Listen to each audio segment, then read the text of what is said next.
let's try this again because I filmed for 27 minutes and it didn't work.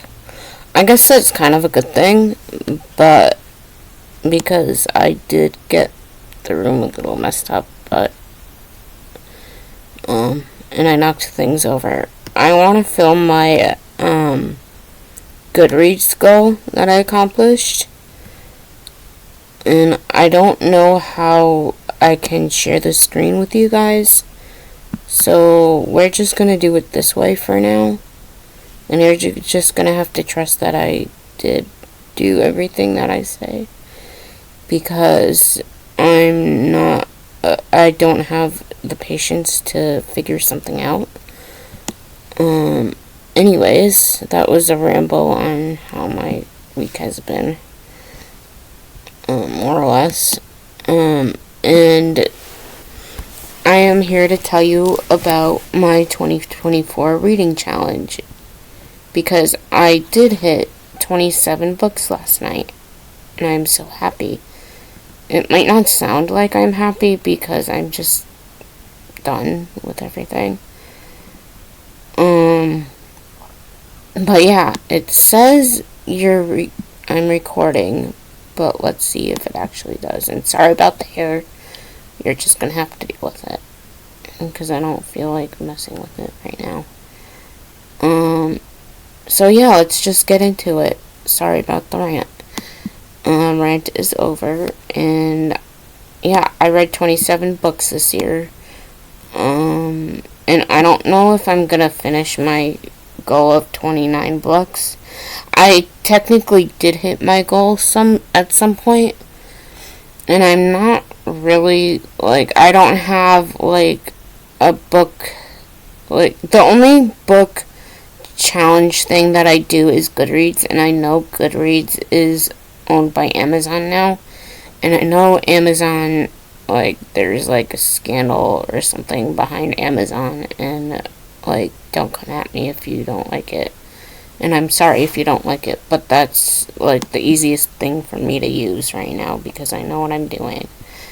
And, the first book I read, and I hate doing this over again, but I'm gonna have to, is The Dreaming of a Heart Like Christmas by Sarah Robinson. And I'm not going to tell you every single author, because that'll take too long.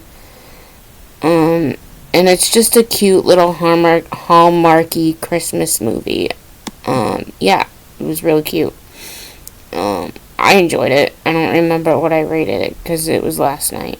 And then I read The Pumpkin Spice Cafe by Lori Gilmore, and I particularly like this one. I know that's a hot take. Not everybody is going to like her style of writing, but it's nice and cozy and really cutesy, and people are like, ew, the spice, and there's a lot of insta-lust with a book like this, and that's just is how it is, I guess. But I really like it because it's going to keep going, and there's a lot of books in the series. So if you don't like her style of writing, and you know you're not going to like her style of writing, just do yourself a favor and don't be that person that's going to be like, oh, I picked it up because it reminds me of the Gilmore Girls. She doesn't have, I don't think the author, other than the last name, has any affiliation with the Gilmore Girls whatsoever. And I did ask, and she never got back to me, so there's that. And next I read Radio Silence by Alice Oseman, and it was pretty cute for what it was. It just dragged on. I think in certain parts it was like, okay, get to the point already. And then I read Clyde, and that's a cute hockey romance if you're into that. And I don't know, I don't remember much about it. I remember it has a found family trope, which I like. I guess I like it because I rated it pretty good. And the next book before that, it's going down instead of going up because that's how I chose to do it. Is Bookshops and Bone Dust, and then I read first Legends and Lattes, and you have to read Legends and Lattes before you read Bookshops and Bone Dust. And that's all I'm going to say about it, because I went into a huge rant before, and I'm just not doing that again. And then next up is Daydream by Hannah Grace, and that's the third in the Maple Hill series. And then the next one is a Torpedo Ink book, but I don't remember. I guess I could click it. And I'm not showing you any of the books this time, because that's what got it to be very long to begin with. And I want it to be nice and sweet. Short and sweet and to the point. This is the 6th book of Torpedo Ink. And I don't think I said that the first time. And then, oh good lord. And then, Book Lovers. And I publicly DNF'd this book because most of you really like this book, and I do not, apparently. I gave it a point, if I could have given it a 0.1 star, I would have. That's how not pleased with this book. I did not like this book. And then Wildfire is next, and that's the second of the Maple Hill books by Hannah Maple something or other. I'm sorry, I did this already. Maple Hills books.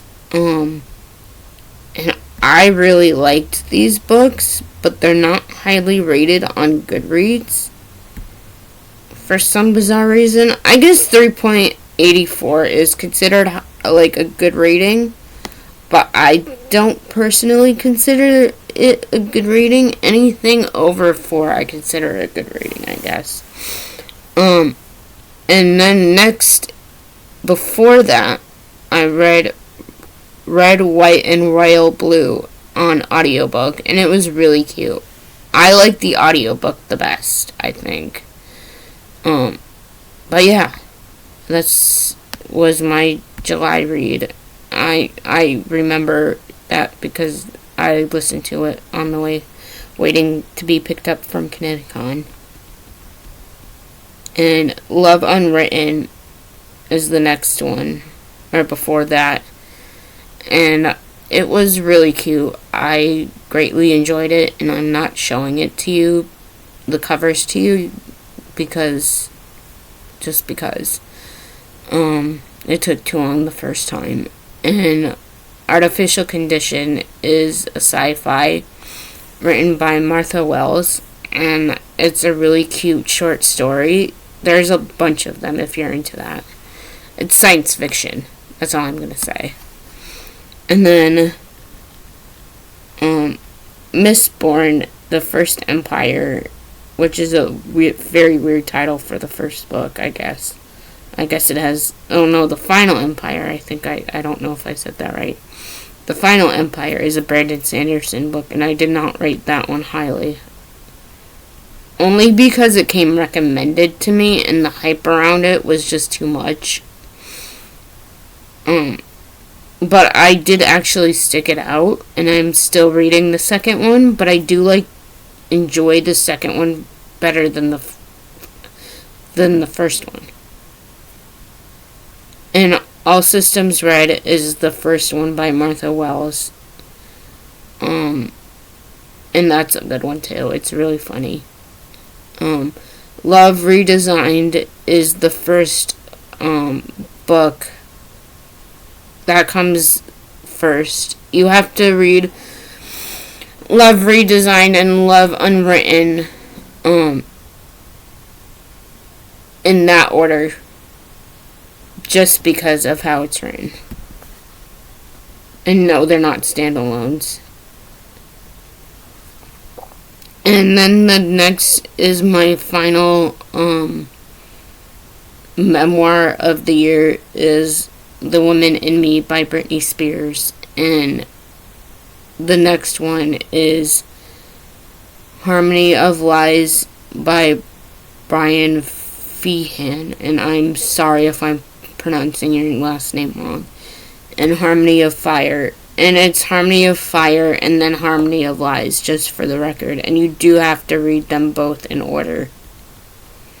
And then Icebreaker. I loved Icebreaker, if you couldn't tell.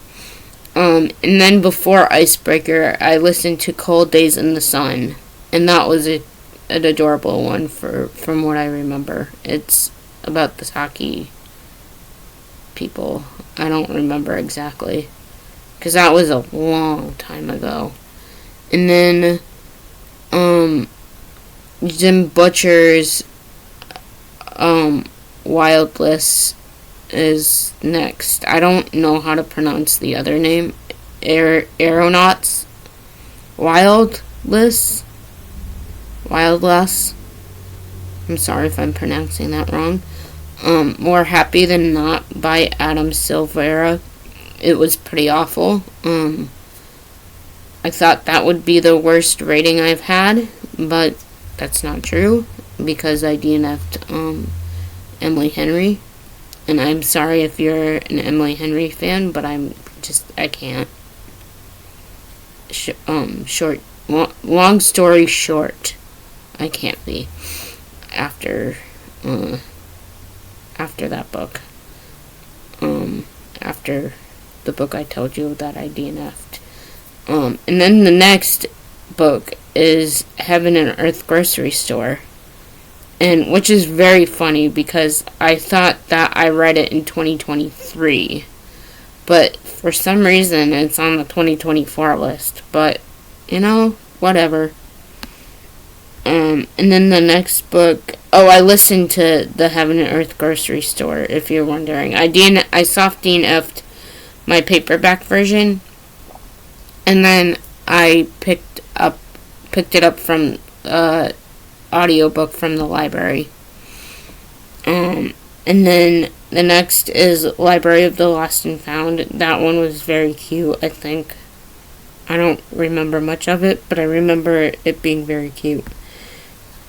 Excuse me. And then the first one, and probably one of my favorite memoirs I've read, is Beyond the Wand: The Magic and Myth of Growing Up a Wizard. Is by Tom Felton. And I just love, you have to listen to the audiobook of this, because it's him reading his life to you, and it's just, I don't know, it's Draco Malfoy. What more do you need to know? Tell me if you've read any of these books, and if you didn't, tell me what your favorite book of this year was. And if you don't have anything else to say, and if you've gotten this far, please comment down in the comments a book emoji. And please comment, and subscribe. I'm trying to get to, I think it's 50 for the live now.